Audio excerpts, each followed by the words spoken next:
Welcome mga ka-For The Body sa ating YouTube channel. At kung bago ka pa lang, subscribe nyo po, i-follow nyo po ang channel natin, i-like nyo po itong video na to, then click subscribe and i-hit yung notification bell para lagi kayong updated sa ating lahat ng mga videos. So ito na, panoorin na natin mga ka-For The Bodies. Yes, hello, good morning mga ka-For The Bodies. What a beautiful and lovely day po. Lovely afternoon mga ka-For The Bodies. Ganda ng dagat to. Ayan po. Whew! Ang ganda ng first video po natin ngayong taon. Beach property po ang for sale po natin. At ito po yung nakikita nyo po mismo. Andyan po. So, yan pong property na yan. Ano po portion po niyan tayo na po nagmamayari. Pero yan po ay pangkalahatan po. All in all is 1 hectare. Ayan. For sale po yan. Dito lang po mismo nasa harap. Katapos po nitong kalasada, ito po mismo. Ayan. Yan po, meron na po tayong bakod po dyan. Ayan. May bakod na po dyan. Tapos yun po yung hangganan doon. Okay, hanggang doon. So ito po ay may frontage. And meron po tayong 4 lots available po dito mga ka-For The Bodies. Ano ho, sa mga interested po, napakaganda po nitong property na to. So kung makikita nyo po, ito po yung road po natin. This is the continuation of the Cory Aquino Boulevard. Ito po yung Cory Aquino Boulevard dito po sa Camarines Norte. Na kung saan ito pong boulevard po na ito, pag pinagsama po yan, Daet, Mercedes, Paracale, Binsons, po, 4 na bayan po pinagdugsong using this boulevard. Pero may mga areas pa po na putol, kaya po dumaan tayo mismo po sa sentro po ng Labo para makarating po dito mga For The Body. So ito po mismo yung property. So wala pong tanim. Ayan, mga ilan po na nyog. Po, ito po mismo yung for sale po natin. At ito po, subukan natin bumaba po ng dagat. Okay, may mga ilan tao. Ito din po sa kabila. Ganda ng view dito sa kabila. Napakaganda mga For The Bodies. Nabisi po tayo sa mga projects po natin. And ngayon, nandito na po tayo. So medyo malakas yung agos. Ayan po. Meron pong hagdan dyan. Ayan. Pwede po bumaba. Pero dito doon, may hagdan din po. Okay. So ito po yung natin. Daming production.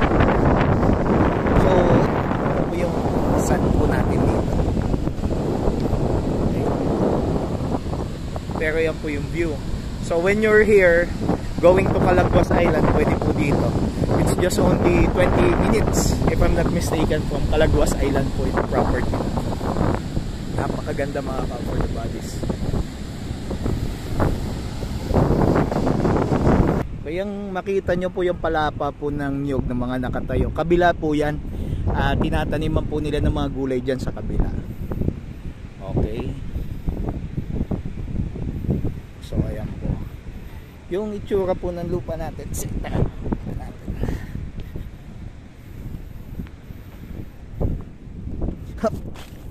Ayan po siya.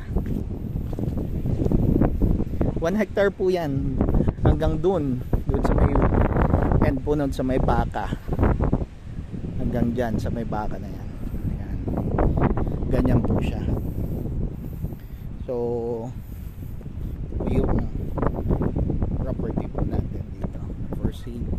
So ang lapit lang sa dagat. Imagine if may plano kang gusto magkaroon ng beach house, tapos yung papunta po dito, ang ganda na po ng daan, konkreto na po, hindi po mahirap makapunta dito, napakadali po mga For The Bodies.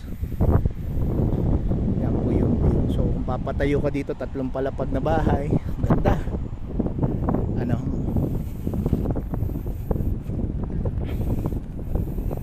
Wala pong problema dito. Isa po tayo sa may-ari ng lupa na to mga For The Bodies. Kaya 4 na lang na lote ang binibenta po dito. So ayan po yung, ito po yung barangay road. So hanggang dito lang po yung property natin, property line. Okay, po yan. So ayan mga For The Bodies. Ito po yung isa sa mga napakaganda at mura nating property ngayon. And take note, napakamura po nito. Ang dami pong binebenta mga beach property dyan, medyo mahal. Ano, ito po, quality talaga siya. Ano, kasi bakit ano po yung dagat to? At saka flat land pa po siya. Flat pa po siya. At talagang madami kang pwedeng gawin dito. Nasa sa'yo if you wanted to develop it. Sabi lang po kayo at alalayan po namin kayo. Ano po, alalayan ko po kayo mismo mga Comfort the Body. So, medyo matagal po tayo mga walang video. Pero ito po, napakaganda po nitong property na to. Panalong panalo po ito. Napakamura pa po. So, pag-usapan po natin paano yung titling personally po. Andiyan naman po yung number ko po. Ano ho, nakapost po dyan sa ano po, sa video po natin. So ayan nga po mga Comfort the Bodies, ito po yung aerial view po ng property. So drone shot po natin. Ayan, napakaganda ho talaga. So ito pong Cory Aquino Boulevard po na to. This is the longest boulevard in the Philippines po ngayon. Ano, so makita nyo po dun sa parteng dulo, putol pa po yan.